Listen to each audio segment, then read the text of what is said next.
اینم اون غذایی که بهتون قولش رو داده بودم. خیلی خوشمزه، شیک و مجلسی.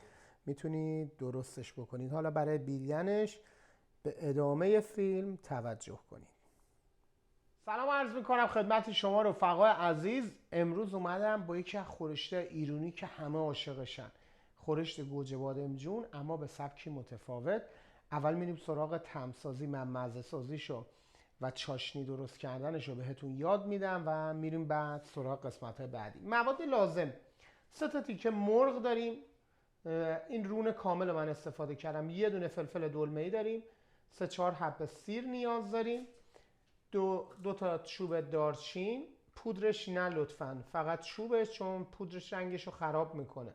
2 تا برگ بو داریم و 3 تا بادمجون رو من از قبل چند تا بهش قاچ دادم و سرخش کردم. سعی کردم هم کم روغن این کارو بکنم، اما زیاد سرخش نکردم، فقط در حدی که ببینید نرم میشه، چون این یه قلم باید داخل خورشت بزنه. خب این از این. پودر هل نیاز داریم. اگه پودر هل نداشتید 2 تا دونه هل هم کافیه. پاپریکا پادر داریم، زعفرون داریم و اینم گوجه فرنگی پوست کنده شده است. اگه دوست داشتید کنسروش رو تهیه بکنید، اگه دوست نداشتید ممکن سوال کنید رب میشه. نه، رب نمیشه. این سبکش، مزش، طعمش با گوجه فرنگیه. خب این از این قسمت. 2 تا دونه پیاز داریم، آب لیمو داریم برای طعمسازی، شکر یه کوچولو نیاز داریم، فلفل سیاه، زردچوبه و همینطور نیاز به نمک داریم. خب حالا اولین کاری که میکنم میریم سراغ مزه سازیمون. این گوجه فرنگی ها رو میریزم اینجا. اینا گوجه فرنگی پوست کنده شده است. کنسروش هم دوست داشتید استفاده کنید، بیرون تو دسترس هست، خیلی راحت. خب برای 3 تا دونه مرغ نیاز به 4 حب سیر دارم. من بادمجونا رو از قبل سرخ کردم که وقتمون گرفته نشه. این از این. سیرم هم له میکنم و داخلش اضافه میکنم. اینم از چاقوهای خودمونه، چاقوهای یاکوزاست که میتونید تو وبسایتمون برید و تهیه کنید. لینک وبسایتش هم همین پایین براتون میذارم. چاقو خوب و خوش دستیه و سالها میتونید به خوبی ازش استفاده کنید. چاقوهای ژاپنی هم لوک افتر کردنشون زیاد سخت نیست، فقط باید بهشون روغن بزنید و تو جعبه‌های مخصوصش که براتون میفرستم نگهداری کنید. این از این.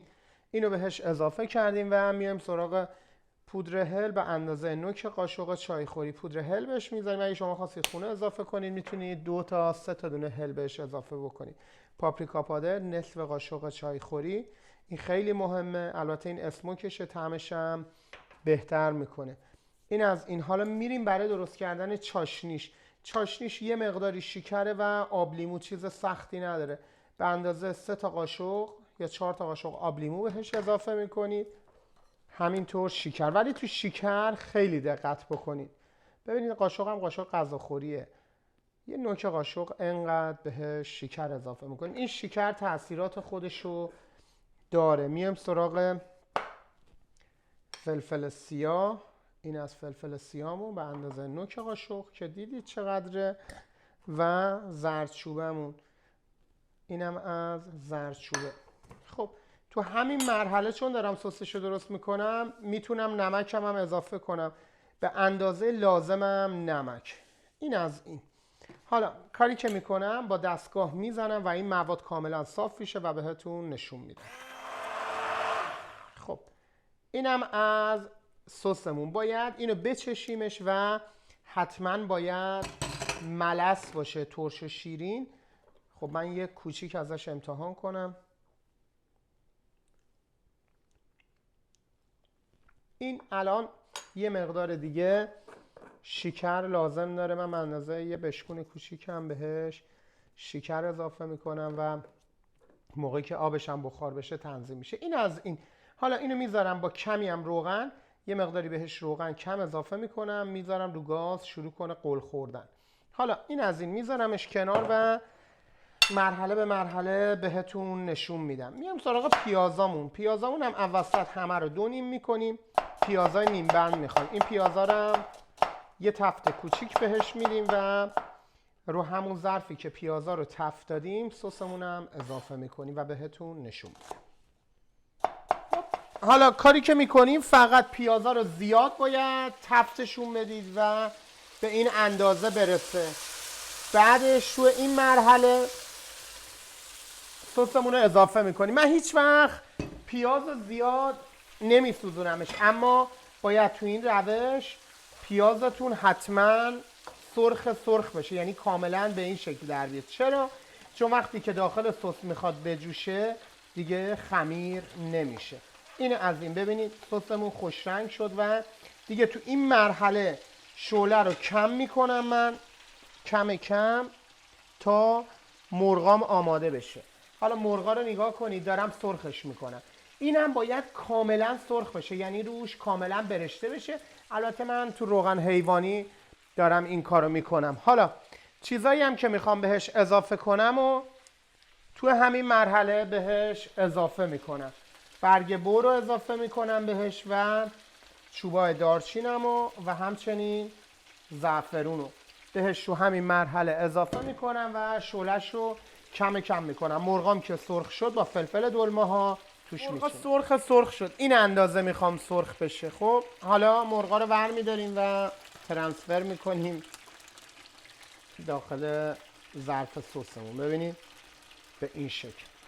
حالا بهتون مرحله بعدی رو میگم. شما اگه رژیم دارید یا براتون خوب نیست، من حالا دوست دارم این روغن کرمانشاهی رو عاشقشم. خودم هم فیلمش رو درست کردم، میتونید فیلم روغن کرمانشاهی رو ببینید. حالا اینو میذارم اینجا و به این شکل. خب این مرغا میره برای دم کشیدن، اما ببینید کاملا درون سسه. میبینید اینا کاملا درون سسه. حالا توی این مرحله خیلی مهمیه. فلفلای دلمه رم میارم. اینم اون یه دونه فلفل دلمه این بود که آماده کرده بودم. اینا هم همینجوری میپزم. اما زمان پختن این با مرغای دیگه از سسش هم میریزم رو تمام قسمت ها. زمان پخت این غذا با غذای دیگه خیلی متفاوته. این دیگه ریزقل میخوره، درشو میبندید، بخار پز میشه. من برای چی کاملا 100% سرخش کردم؟ برای اینکه بهتر بپزه و میره داخل سس. دیگه ریزقل. الان ریزقل میتونی اینجا نشون بده ازم؟ نمیتونی. اینم ریزقله. میبینید کم میکنید زیرشو.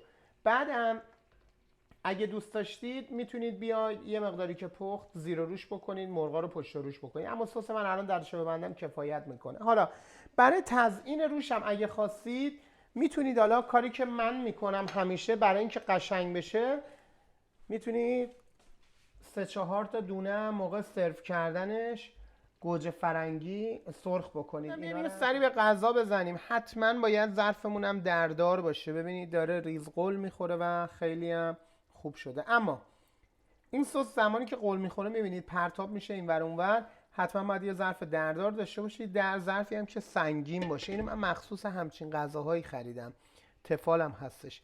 بعد ظرفی باشه که بخارش خارج نشه آنچنانی که خشک نشه، اما این آخر کار خیلی کار درست از آب در بیاد.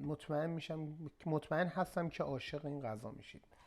تو این مرحله دیگه بادمجونا رو هم آوردم چیدم روی کارمون و مرغام هنوز در حال قله ریز خوردنن و کاملا سسمون به مغزشون نفوذ کرده.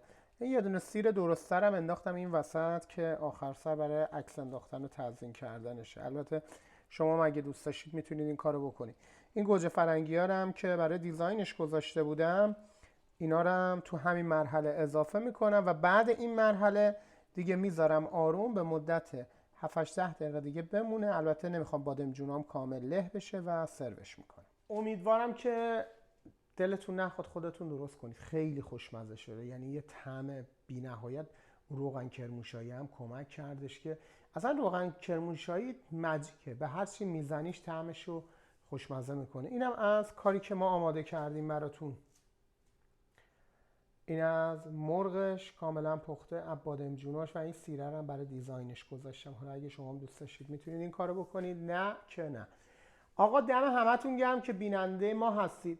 لینک چاقوها رو براتون همین پایین میذارم. اگه هنوز چاقو تهیه نکردید تهیه کنید. از دوستایی هم که تهیه کردن به خاطر این مشکلی که پیش اومده، به خاطر این کرونا ویروسی که پیش اومده، یه مقداری کند شده سیستم پست استرالیا، نه تنها برای استرالیا، برای همه کشورها این اتفاق افتاده.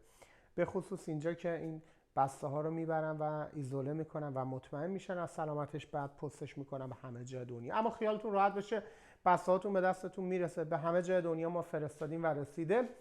چند تا کشور هم هستن که نمیتونیم براشون بسته پستی بفرستیم. یکیش مثلا مکزیکه که اصلا به هیچ عنوان نمیره، با چند تا مثلا دبی که اصلا نمیره. اما به هر حال کشور دیگه، ایران هم هست، درسته؟ آره، ایران هم نمیفرستن اینجا متاسفانه. اما امیدوارم که زودتر این اتفاقات بعد تموم بشه. قدیما تیکه کلام بود میگفتن قرار نیست تو کوچه ما همیشه عزا باشه، یه روزم عروسی میفته. وای از اون روزی که عروسی بیفته دیگه. حالا اینا هم همه تموم میشه، شادی ها میادش و دوباره زندگی به روال عادیش برمیگرده. دوستتون دارم، بهترین ها رو براتون آرزو میکنم. اون باربیکیو بزرگرم نمیدونم تو استوری یوتیوب فیلمشو گذاشتم دیدی یا نه؟ یه باربیکیو سفارش دادم درست کردن، قدش 1.80، بعد دیگه جان چی؟